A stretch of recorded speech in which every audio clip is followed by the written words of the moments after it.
Hello students, आज अपन next exercise linear differential equation with constant coefficient की C exercise शुरू करने जा रहे हैं। पिछले वीडियोस में अपन ने linear differential equation with constant coefficient के सीएफ और पीआई निकालना सीखा।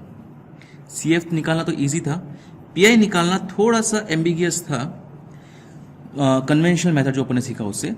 आज अपन पीआई निकालना सीखेंगे विद शॉर्ट ट्रिक्स। ये थोड़ा छोटा हो जाएगा आपके लिए। कन्वेंशनल मेथड वही है, बस उसी मेथड से कुछ शॉर्ट ट्रिक्स अपन इवॉल्व करेंगे, उससे अपन पीआई निकालना सीखेंगे। आगे वाली एक्सरसाइजेज यही है, शॉर्ट ट्रिक्स ही है।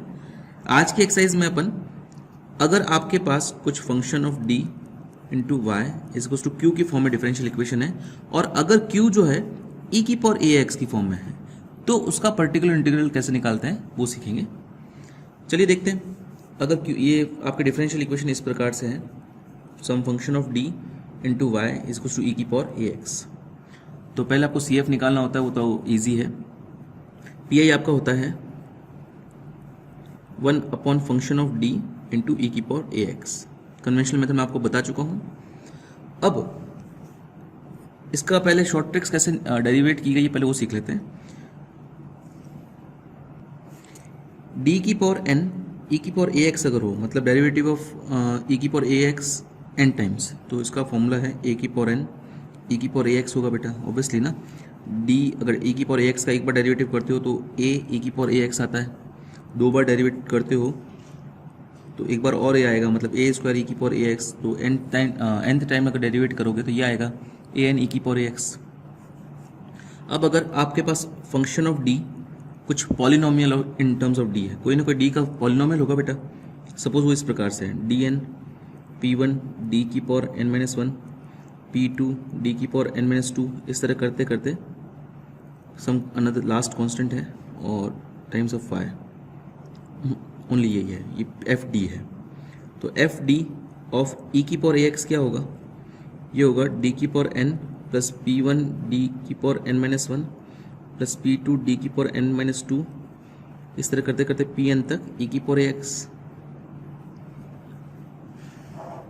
अब एफ डी ई की पावर ए एक्स क्या होगा बेटा, ये ए की पावर एक्स सबसे मल्टीप्लाई होगा, तो ई की पावर ए एक्स इंटू डी एन क्या होगा, D N of nth derivative of this, मैंने अभी आपको जस्ट बताया फॉर्मूला, ए की पावर एन ई की पावर ए एक्स होगा, एन माइनस वन, ये P one constant as it is, N minus one derivative of this हो जाएगा ई की पावर ए एक्स, और साथ में लगेगा ई की ए की power N minus one. Similarly P two जो होगा वो होगा P2 as it is, N minus second derivative of this होगा ए की पावर एन माइनस टू ई की power A X, and so on last तक पी एन तक चलता रहेगा।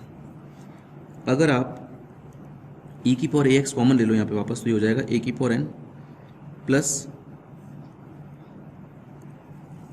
P1 ए की power N minus one plus P2 A की power N minus two, plus इस तरह करते करते Pn ई की पावर ए एक्स। ए की पावर ए एक्स अपन ने कॉमन ले लिया, यहाँ पे भी ई की पावर ए एक्स था, ठीक है। तो अगर आप ध्यान से नोटिस करो तो ये क्या चीज़ है बेटा, ये यही तो चीज़ है, मतलब ये आपका एफ ए है, सेम पॉलिनोमियल है, बस डी की जगह ए आ गया।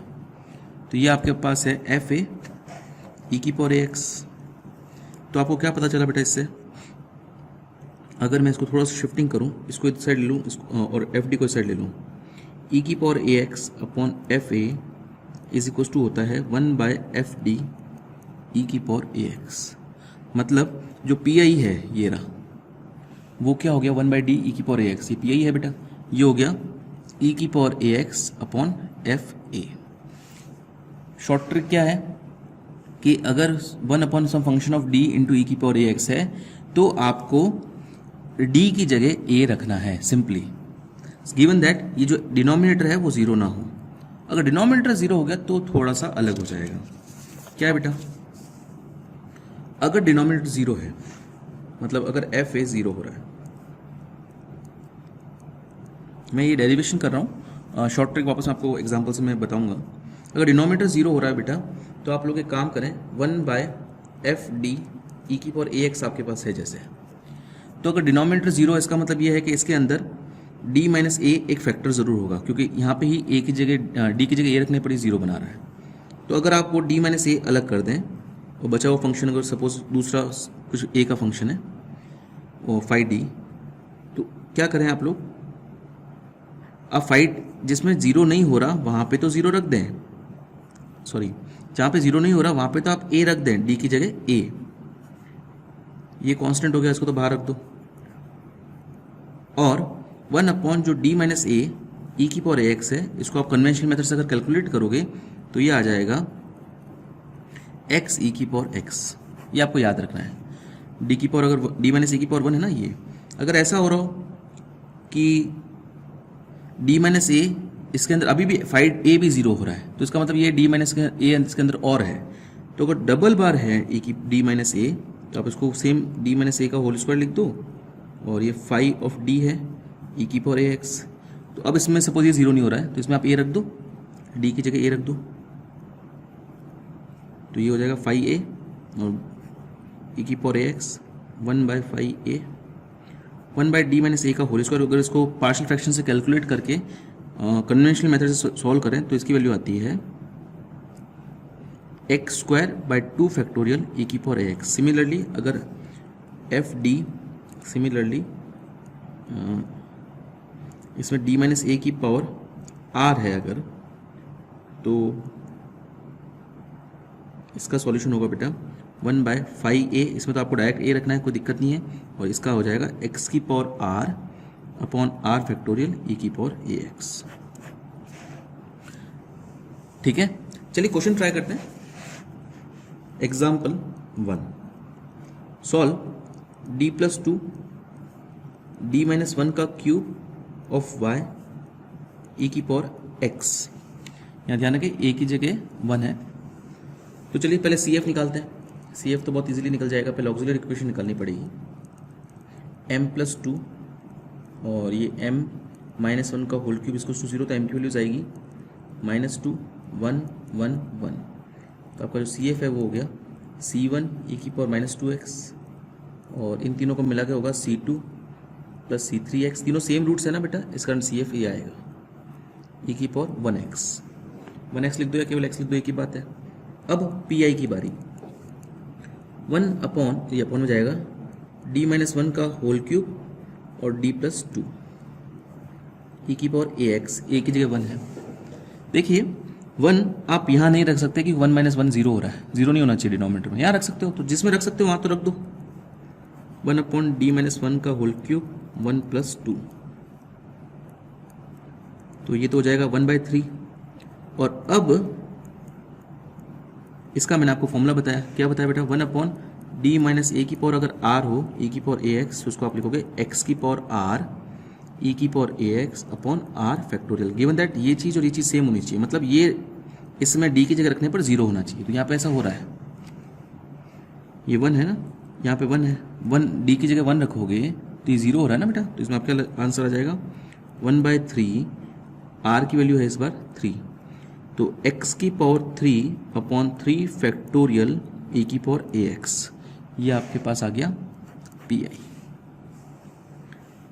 1/3 x की पावर 3 फैक्टोरियल e की पावर ax, तो आपका final answer general complete solution हो गया y = CF + PI, यानी कि CF तो आपके पास है ये रहा, C1 e की power -2x + C2 + C3x + C4x² e की पावर x, और PI हो गया बेटा, ये सॉल्व कर देना थोड़ा, 3 फैक्टोरियल यानी 6 3 18 x³ e की पावर x/18।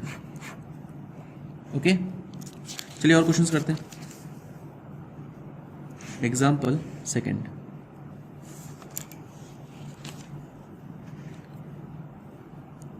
d-1 का स्क्वायर d² + 1 का स्क्वायर ऑफ y = e की पावर ax। बेटा ऑक्सिलरी इक्वेशन क्या होगी, m-1 का होल स्क्वायर m² + 1 का होल स्क्वायर = 0, d की जगह m रख दिया, तो m की वैल्यू तो आएगी, यहाँ से आएगी 1 आएगी 2 बार क्योंकि स्क्वायर है, यहाँ से आएगी प्लस माइनस आयोटा 2 बार आएगी क्योंकि ऊपर स्क्वायर है, तो आएगा plus iota minus iota. Okay, plus iota minus iota के कारण तो जो रूट्स आते हैं वो ये आते हैं C1 cos x + C2 sin x। लेकिन अगर 2 बार है तो रूट्स क्या आएंगे देखना, सी एफ लिख रहा हूँ मैं कंप्लीट, इसके 2 1 के कारण आएगा C1 प्लस C2x ई की पावर x, और यहाँ पे 0 प्लस आयोटा है तो ये actually a plus iota b के कारण ये आता है ई की power ax b cos B x sine B x, e की पावर आयोटा बी एक्स के कारण a plus iota b x के कारण आता है ई की पावर ax और C1 cos B X plus C2 sine B X. Okay, तो यहाँ पे a की जगह तो 0 है और b की जगह 1 है, तो क्या हो जाएगा बेटा, ये e की पावर 0x, इसका कोई मतलब नहीं है, 1 ही होगा, ये तो नहीं लिखोगे तो भी चलेगा, डबल है ना इसलिए कांस्टेंट की जगह ये आएगा, C2 तक यूज़ हो गया ना, तो C3 और C4x cos x। Similarly sign के लिए भी क्या आएगा बेटा, C5 plus C6 x of sine x, ये ब्रैकेट मत लगाओ पहले, ये आपके पास CF आ गया कंप्लीट। अब बारी आई PI की। देखिए CF इतना बड़ा हो गया तो PI कन्वेंशनल मेथड में इससे बड़ा हो जाएगा, लेकिन अगर अपन शॉर्ट ट्रिक यूज़ करें तो ये बहुत छोटा है, d-1 का स्क्वायर d² प्लस 1 का स्क्वायर और e की पावर ax नहीं x है यहाँ पे ना, ये ax नहीं था बेटा, ओनली x है। यानी कि a की जगह वैल्यू है 1, तो 1 कहाँ नहीं रख, यहाँ नहीं रख सकते, यहाँ रख सकते तो यहाँ तो रख देते हैं, 1 अपॉन d-1 का whole square as it is, 1 square plus 1 का होल स्क्वायर ई की पावर x, 1 प्लस 1 का होल स्क्वायर 4 होगा बेटा, 1 बाय d-1 का होल स्क्वायर ई की पावर x क्या होगा बेटा, ये फॉर्मूला इसका r की जगह है 2, x की पावर 2 अपॉन 2 फैक्टोरियल ई की पावर x, यानी कि हो गया x स्क्वायर ई की पावर x अपॉन 8। तो आपका फाइनल सॉल्यूशन जो आ गया y इसको कंप्लीट सॉल्यूशन हो जाएगा, y इसको CF प्लस PI, दोनों को ऐड करके लिख दीजिए, आपका जनरल सॉल्यूशन कंप्लीट सॉल्यूशन आ जाएगा। चलिए और ट्राई करते हैं। Example 3, d cube plus 1 of y is equal to ई की पावर x प्लस 1 का स्क्वायर। तो अगर आप इसे देखें तो पहले अपन निकालते हैं CF, m cube plus 1 equal to 0, ये अपनी ऑक्सिलरी इक्वेशन हुई, m की वैल्यू आएगी इससे 1 ओमेगा और ओमेगा स्क्वायर, मतलब इसको अगर सॉल्व करोगे तो ये m प्लस 1 है, m square minus m plus 1 equal to 0 है। मैंने इसमें a cube plus b cube की एंट्री लगा दी है, तो m इक्वल टू 1 से तो आएगा ये, और इससे आएगा बेटा क्वाड्रेटिक फॉर्मूला है, क्वाड्रेटिक इक्वेशन है, क्वाड्रेटिक फॉर्मूला लगा रहा हूँ मैं, माइनस b प्लस मैंने square root of b square minus 4ac upon 2a, तो 1 प्लस माइनस √3 आयोटा अपॉन 2, ये आएगा बेटा। तो एक्चुअली ओमेगा ओमेगा स्क्वायर से आप फैमिलियर हो तो ये लिख देना, नहीं फैमिलियर तो ये लिख देता हूँ मैं 1 कॉमा, एक्चुअली ये ओमेगा नहीं है, ओमेगा ये होता है -1 प्लस √3 आयोटा अपॉन 2, और ओमेगा स्क्वायर होता है -1 माइनस √3 आयोटा अपॉन 2, ये प्लस है, कोई बात नहीं, मैं इन्हीं को ही लिख देता हूँ रूट्स को, 1 प्लस √3 आयोटा अपॉन 2 और ये होगा 1 माइनस √3 आयोटा अपॉन 2। ओमेगा नहीं है तो कोई दिक्कत नहीं, तो भी ये अपने पास CF डायरेक्टली निकल जाएगा, CF होगा, इसके लिए लिखूंगा मैं C1 ई की पावर 1x, और ये 1/2 प्लस √3/2 आयोटा, कॉन्जुगेट पेयर्स है ना बेटा, 1/2 प्लस माइनस √3/2 आयोटा, तो इसके लिए होगा ई की पावर ये half x C2 cos √3/2 x plus C3 sine √3/2 x, ये आपके पास आ गया CF। अब चलिए PI निकालते हैं। PI क्या होगा बेटा, 1 अपॉन d क्यूब प्लस 1, और ये इसको मैं ओपन करके लिख देता हूँ, a प्लस बी का होल स्क्वायर,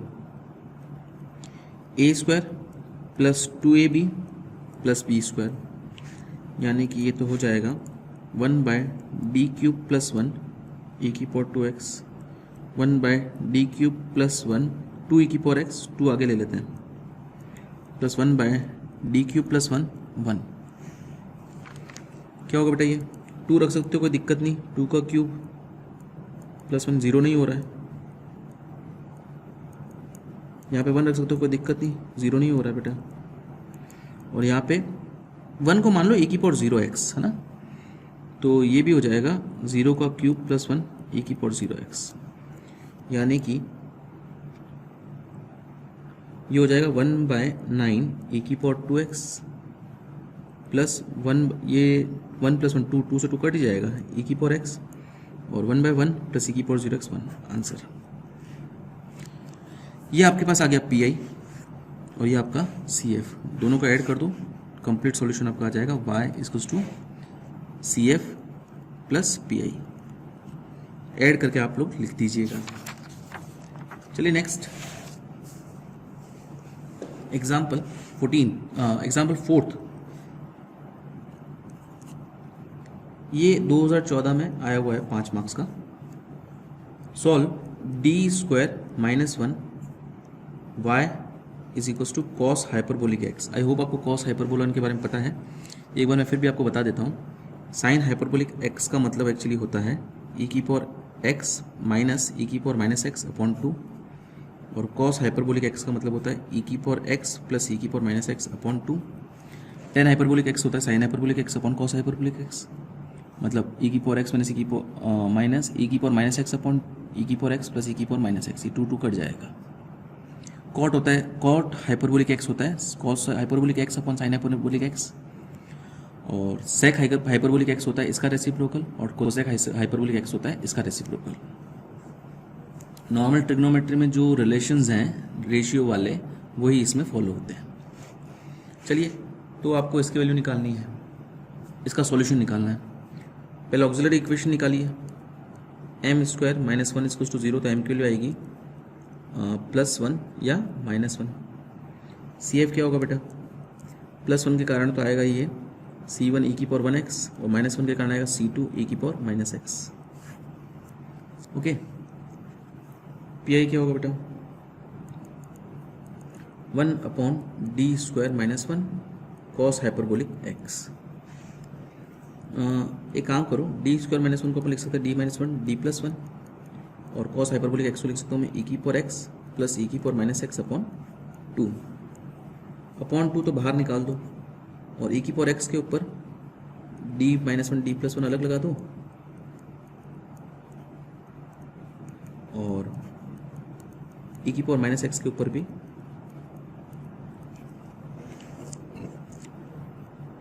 ये अलग कर दो।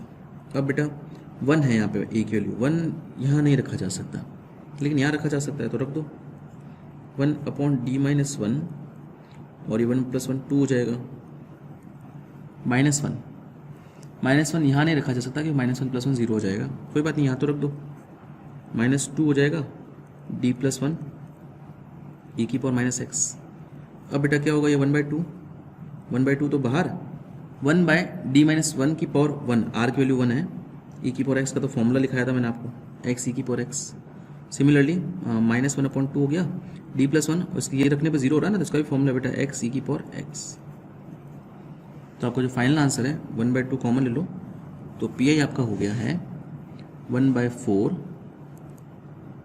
x e की power x minus 1/4 x e की पावर -x, ये आपका PI आ गया। ओके, इसको अगर आप चाहो तो 1/2x कॉमन ले लो, तो ये बचेगा e की पावर x माइनस e की पावर -x, दोनों के नीचे 2 कॉमन ले लो। ये तो चाहो तो साइन हाइपरबोलिक x लिख सकते हो, जैसा कि मैंने आपको अभी बताया, ये होता है। तो ये आपका आ गया PI। Final answer y equals to CF plus PI करके आप निकाल दीजिएगा। ओके, इस तरह से एक्सरसाइज से क्वेश्चंस हैं। एग्जाम्पल 5th आप लोग देख लीजिएगा, करना चाहो तो कर लीजिएगा, वरना ऐसे क्वेश्चंस नहीं आते अपने। एक्सरसाइज के सारे क्वेश्चंस आपको करने हैं और डाउट्स मुझे पूछने हैं। एक 10th क्वेश्चन में आपको एक कंडीशन दे रखी है, जब x = 0 तो y की वैल्यू 1 है और dy/dx की 0 है, उससे आपको C1 और C2 की वैल्यू मिल जाएगी। तो एक्चुअली अपन C1 और C2 रहने देते हैं ना, तो ऐसे सॉल्यूशंस को अपन बोलते हैं जनरल सॉल्यूशंस। और किसी कंडीशन से अगर अपन C1 और C2 की वैल्यूज़ निकाल लेते हैं ना, और वो रख देते हैं इधर, तो ऐसे सॉल्यूशंस को बोलते हैं अपन पर्टिकुलर सॉल्यूशन। तो 10th क्वेश्चन में एक्चुअली आपको पर्टिकुलर सॉल्यूशन निकालना है, आप लोग निकालिएगा जैसा आप लोग 12th क्लास में करते थे वैसा ही है। और कोई डाउट हो तो मुझे पूछिएगा। आज के लिए इतना ही, थैंक यू बेटा।